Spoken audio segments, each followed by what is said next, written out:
So there I was, sitting down at my computer, typing notes for today's YouTube video. I'm listening to YouTube in the background, and what do I hear? What's up, you guys? It's Graham here, so let's get right into it because we got an issue here. That's right, Graham Stephan's video from 2019 about 5 ways on how to save money fast. I sat there thinking to myself, boy, this sure does apply to my 12 steps to financial independence. Specifically that part in step number 5, where you have to have a personal intervention and start talking to yourself about how you're going to cut 20% out of your budget. And so an idea was born. Hello, I'm Andrew and welcome to the Dad Manual. And this is my attempt as a dad, and only a dad, to answer my kids' questions about how to save money. As far as Graham's video, I think his tips are fantastic. I was thinking I need to be a little more specific though, because I did just ask you to have a conversation with yourself in front of the mirror and to cut 20% out of your budget. We're going to approach this today from 2 separate perspectives. One is going to be something that you can apply immediately, while the other one is specific to major purchases that have long-lasting effects.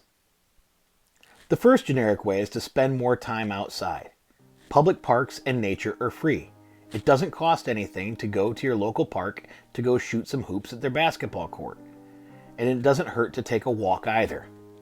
Being outside and staying active can also limit those extra trips to the pantry and to the fridge for that processed food that's just a waste of money anyway. Generic tip number 2. Tackle habits and excessive subscriptions one at a time. I know personally I used to work in the automotive industry. I was there for a little over 17 years. During that time frame, I used to work a lot of hours, anywhere from 72 hours to 108 hours as an average for a week. And I did that for a majority of the 17 and a half years I spent in the automotive industry. When I would do that, I was smoking quite a bit. And I can remember taking a look about how much it cost me recently, and at a national average of $6.28 per pack of cigarettes now, over the course of 15 years, 6 per week, that's about $30,727.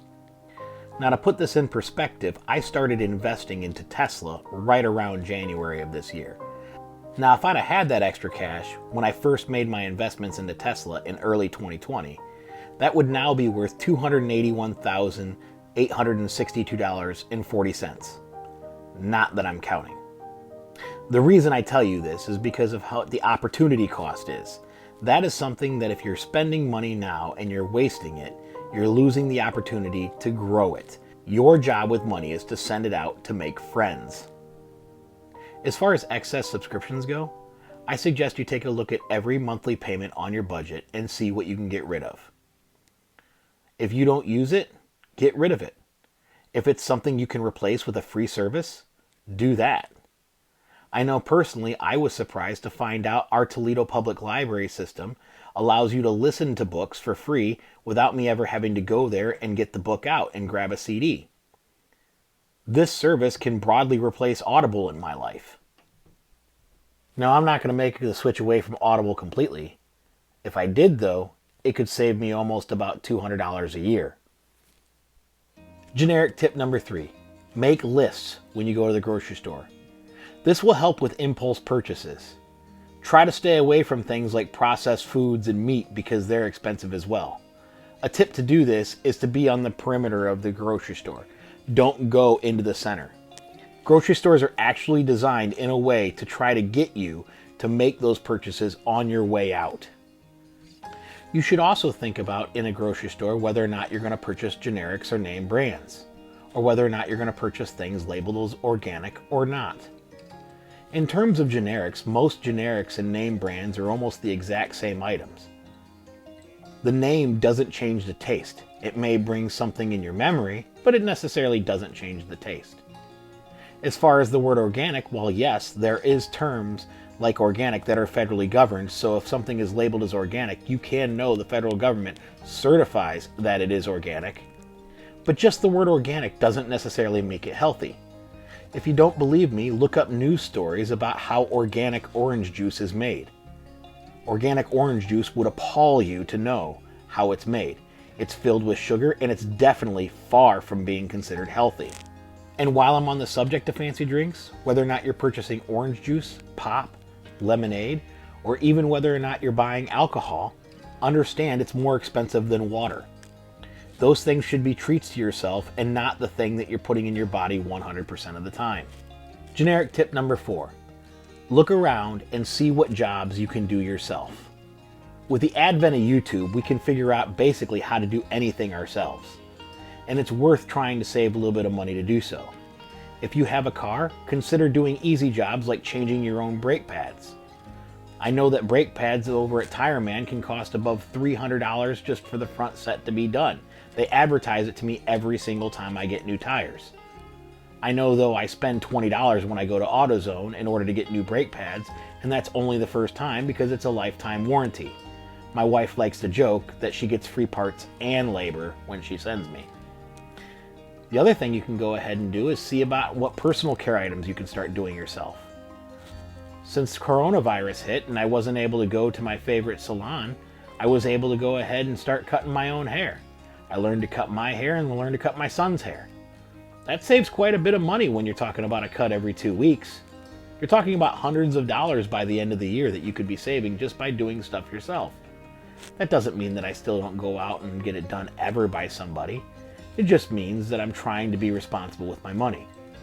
In addition, take a look at bringing dinners in at home as opposed to having to pack everybody up and go out to a restaurant. I don't know how many times I've had my best friend and his family on over, and that we've done dinner as a whole for about $30 for the 8 of us. It's so much easier than trying to pack everybody up, go to a restaurant, sit and wait for an hour before you can get seated, then sit there for an hour and a half, and then have to clean on up and come back home anyway. The time spent is probably more than just doing it yourself at home, and a lot of times we get to try new experiences and have better food. Generic tip number 5, try to find ways to be financially lazy. Now I know that sounds hypocritical on face value, being I just got done telling you to do a lot of things yourself. I'm going to start as an explanation with letting Neil deGrasse Tyson tell a story. His net worth is like $50 billion, plus or minus. I don't know if you know how much that is. I don't believe you know. You don't. In fact, I'm certain you don't, because I'm going to tell you. I'm going to tell you how rich this man is. First of all, I'm charmed by the fact that the patron saint of geeks is the richest man in the world. That's a different world than it was when the richest people were sort of oil barons and steel barons. It's like a geek is the richest guy in the world. That's kind of cool. But $50 billion, I did this math because I walk along the street. You know, I have a job and I own a home, and I'm walking down the street and I see a coin in the street. My question to myself is, what is the smallest denomination coin that I'll bend down and pick up? Okay? Given the fact that I have a job, I own a home. So, the penny is staying. I'm not getting the penny. The nickel, no, I'm not getting the nickel. Dime, if I'm not in a hurry, I'm picking up the dime. Okay? A quarter, well, that's good for parking meters and laundry. Plus, it's a quarter, right? So I'm picking up the quarter. So for me, the boundary between picking up the coin and not is between a dime and a quarter. So I figured, let me ratio this up to that wealth and ask, how much money has to be laying in the street for Bill Gates to be too busy to pick it up? It's $45,000, okay? That's what it is. Basically, it's all about recognizing whether or not something is worth your time. Unless you're saving 25% of your income plus, you're probably sitting there in the mirror looking at yourself wondering how to either increase your income or decrease your expenses. It's simple to be a YouTuber who makes over $1 million a year and already saves 90% of their income and tell somebody else you need to save more. When you're an Amazon worker working in a factory making $15 to $17 an hour and trying to feed 2, 3, 4 kids at home, that's a whole different conversation. We have to be real about that conversation. In the book Debt: The Last 5,000 Years by David Graeber, we learn that all money is fiat money. Basically, all money is a representation of debt. and debt is a representation of human time. This is the same of whether or not it's gold and silver, whether or not it's a US dollar, or even if it's Bitcoin. If you own money, you're assumed to have the right to buy something from somebody else. That something else is measured in a quantity of human time. And there's two types of people in the world. There are those people who exchange their time in order to get money, and there are those people who exchange their money for other people's time. It's important for us to work toward the future in order to buy back our own time. It's our most limited and precious resource that we have. And once it's gone, it's gone. That's it. So those first 5 tips are great for everyday purchases. How do we look at big items though? What's the difference when something's going to impact us for the next 5, 10, or 15 years? What do we do? Well, the steps, they're slightly different. Step number 1 for big purchases is to make certain, regardless of what the purchase is, you sleep on it. You need to start looking into it, and you need to not make it an emotional response. It's got to be something you look into, it's got to be developed a use case for, and it's got to be understood what you're planning on using it for. You have to remove the emotion from the purchase. If you just follow the emotion, you're going to make the decision now without all the information.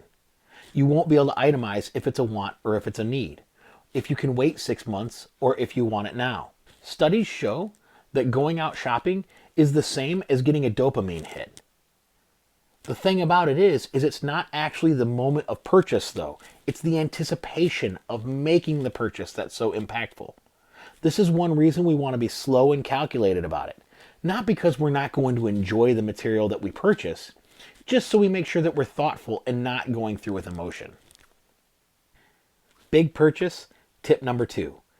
Add a 0 to the price of the thing you're looking to purchase and see if it's worth it then. Now you might be looking at me and saying, oh my God, Andy, what are you thinking? I would never buy something that's that expensive.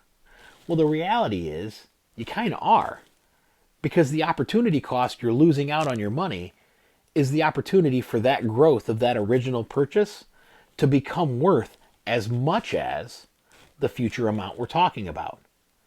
The idea is you would put that money into an investment and let it grow. Even an S&P 500 tracking fund would give you 8% every single year. And I'm not suggesting that you don't purchase anything. I'm only suggesting that you get your mind wrapped around the idea that you're wasting that additional money. You may remember earlier in this episode when I shared my own experience about how smoking for so many years cost me $281,862.40. Not that I'm still counting that. Big purchase tip number 3. When possible, buy used. Driving a new car off the lot makes it depreciate by 10 to 15% instantaneously. And when you're looking to get a new house, if you buy an old house, something that's used, you're going to get a better deal than building something brand new because labor and materials continue to go up. Even computers and cell phones can be great used. Personally, I have 9 computers in my house, the oldest of which is a 2008 iMac that's in my garage and it does everything I possibly need it to do. I personally love going to garage sales, auctions, checking out Craigslist and Facebook Marketplace in order to buy tools as well. There's no reason to pay a hefty sticker price when the tool that's been around for 40 years does the exact same thing, especially hand tools. Big purchase tip number 4. Challenge yourself to find a way to buy an asset that pays for the purchase that you're looking for. I'll give you an example. In Robert Kiyosaki's Rich Dad Poor Dad series, he talks about that he wanted a sports car. His wife said, absolutely you can, but instead of taking the exact amount of money to go ahead and purchase the sports car, he instead had to find a way to purchase the sports car without actually losing the money. AKA, he had to buy an asset which would then purchase his liability, so at the end of the time all payments were made, he would have his asset that would be still giving him cash flow, and he would have the thing that he wanted. This is how I believe you should look at big purchases. And lastly, big purchase tip number 5.